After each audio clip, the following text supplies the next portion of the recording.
बेलवंडी पोलिसांनी 13 वेठबिगार कामगारांची मुक्तता केली आहे। बेलवंडी पोलीस स्टेशन येथे 30 नोव्हेंबर 2022 रोजी सुरेगाव शिवारात पोत्यात मिळालेल्या अनोळखी इसमाच्या खुनाच्या गुन्ह्याच्या तपासात दाखल गुन्ह्यातील गुन्हेगारांनी दिल्ली येथील फिर्यादीचा भाऊ येरवडा जेलमध्ये असताना त्याला जामिनास मदत करण्यासाठी न्यायाधीशांच्या कार्यालयातील स्टेनोशी ओळख असून 5 लाख रुपये दिल्यास जामीन करून देऊ असा विश्वास संपादित करत फिर्यादीला 6 डिसेंबर 2023 रोजी चिखली घाटाजवळ बोलावून चिखली कोरेगाव रोड पासून काही अंतरावर माळरानावर दरोडा टाकून लुटलं। तर पोलीस स्टेशनकडील दाखल दोन्ही गंभीर गुन्ह्यांचा तपास पोलीस निरीक्षक संजय ठेंगे करत असताना त्यांना गोपनीय माहिती मिळाली।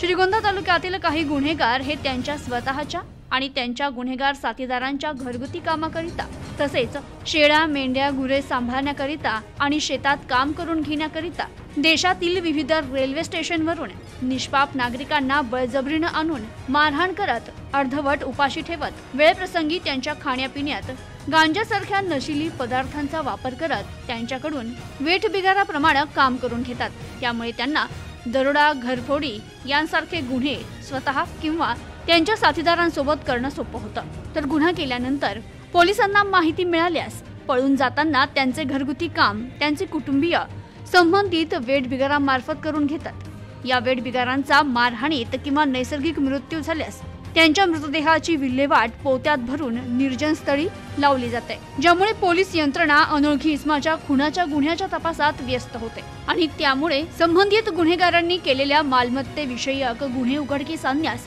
पोलिसांना प्राधान्य देता येत नाही। अशा प्रकारचे बळजबरीने आणलेले वेठबिगार आजही बेलवंडी पोलीस स्टेशन हद्दीत असल्याची खात्रीशीर माहिती पोलीस निरीक्षक संजय ठेंगे यांना मिळाल्यानं पोलीस स्टेशनचे अधिकारी आणि कर्मचारी यांची 4 स्वतंत्र पथकं तयार करून बेलवंडी पोलीस स्टेशन हद्दीत रवाना करण्यात आले।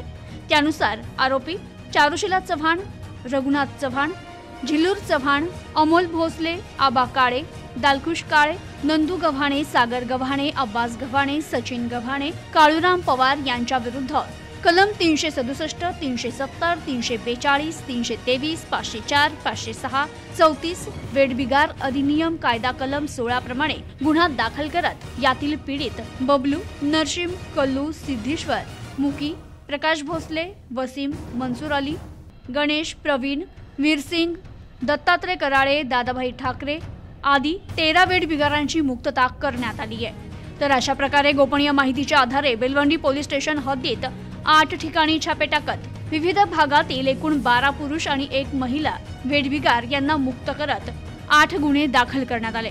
या गुन्ह्यातील 11 आरोपींपैकी 5 आरोपींना तात्काळ अटक करण्यात आली असून पुढील तपास सुरू आहे। जिल्हा पोलीस अधीक्षक राकेश ओला, अपर पोलीस अधीक्षक प्रशांत खैरे, कर्जत विभाग उपविभागीय पोलीस अधिकारी विवेकानंद वाखारे यांच्या मार्गदर्शनाखाली ऑपरेशन मुस्कान मोहिमेअंतर्गत पोलीस निरीक्षक संजय ठेंगे आणि त्यांच्या पथकानं ही कारवाई केली आहे। प्रतिनिधी शफी सय्यद, न्यूज टुडे 24, अहमदनगर।